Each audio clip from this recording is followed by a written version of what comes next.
এই মুহূর্তে সরাসরি মেদিনীপুর পৌরসভার চেয়ারম্যান বন্যা দুর্গতদের পাশে, কেশপুরের বন্যা দুর্গতদের পাশে জেলা পরিষদের দলনেতা মোহাম্মদ রফিককে সঙ্গে নিয়েই তিনি কিন্তু বন্যা দুর্গতদের পাশে ত্রাণ নিয়ে যাচ্ছেন। আর সেই চিত্র, ত্রাণ বিলানার চিত্র সরাসরি সত্যের সন্ধানের ক্যামেরা পাচ্ছেন, আপনার দিকে দেখাচ্ছে। মেদিনীপুরের পৌরসভার চেয়ারম্যান সোমেন খান এবং জেলা পরিষদের দলনেতা মোহাম্মদ রফিক বিশ্বনাথপুর, সরষেকলা বিভিন্ন গ্রামে কিন্তু ত্রাণ বিতরণ করছেন। আর সেই চিত্র সরাসরি কিন্তু কেশপুরের বিস্তীর্ণ এলাকা যখন জলমগ্ন এবং ত্রাণের জন্য মানুষ হাহাকার করছে, তখন মেদিনীপুর পৌরসভার চেয়ারম্যান জেলা পরিষদের দলনেতাকে সঙ্গে নিয়েই কিন্তু কেশপুরের উদ্দেশ্যে ত্রাণ বিতরণ করছেন।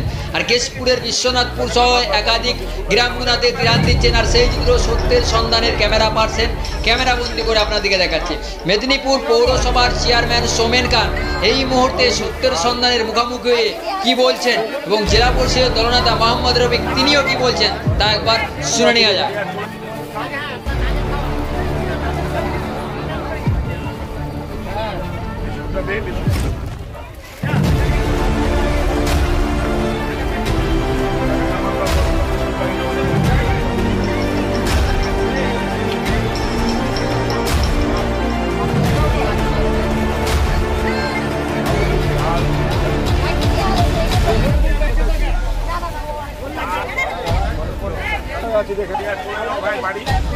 বাংলার মাননীয় মুখ্যমন্ত্রী মমতা বন্দ্যোপাধ্যায় তিনি আমাদের নির্দেশ দিয়েছেন বন্যা কবলিত এরিয়ায় মানুষের পাশে দাঁড়ানোর জন্য।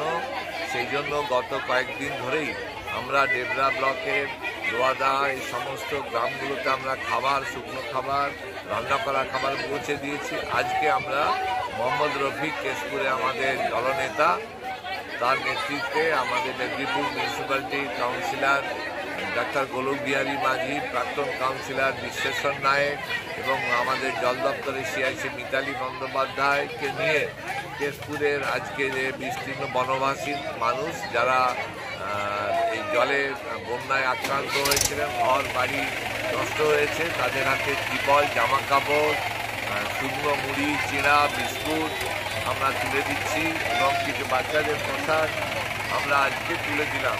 আপনি কেশপুরে আসলেন, কি দেখলেন? মানুষ কষ্টতে আছে। এটা এখানকার মানুষ যেহেতু আমাদের জানলাম যে মানুষ বাঁধটাকে তারা রক্ষা করেছে, এটা ধন্যবাদ। তা নাহলে আরও অনেক বেশি ক্ষতি হতো ডেবরার মতো।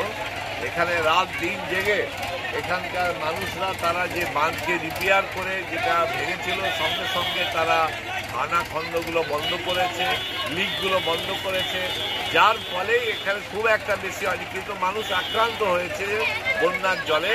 তাই এদেরকে ধন্যবাদ এবং আমরা চাইবো আমাদের মুখ্যমন্ত্রী যাদের বাড়ি পড়ে গেছে, যাদের ফসল নষ্ট হয়েছে, তাদের ক্ষতিপূরণের ব্যবস্থা করছেন। চেয়ারম্যান সোমেন খান এবং দলীয় কাউন্সিলর সহ আমি বিশ্বনাথপুরে আমরা পৌরসভার থেকে আমরা ত্রাণ নিয়ে বিশ্বনাথপুরে গরিব মানুষদের মধ্যে ত্রাণ বিতরণ করা হবে। চিড়া, মুড়ি, বিস্কুট এবং ত্রিপল, জামা কাপড়। এসব মানুষ বন্যায় প্রচুর ক্ষতি হয়ে গেছে কেশপুরে, যার ফলে আমরা সবদিনই প্রতিনিয়ত আমরা বিভিন্ন অঞ্চলে দুর্গত মানুষের পাশে দাঁড়িয়ে আমরা ত্রাণ বিতরণ করছি। আগামীকালও আমরা আবার ত্রাণ বিতরণ করবো, পরশুও করবো। প্রতিদিনই আমরা কাজ যবে থেকে হয়েছে তবে থেকে আমাদের ত্রাণ বিতরণের কাজটা এখন মূল প্রাধান্য দিচ্ছি আমরা।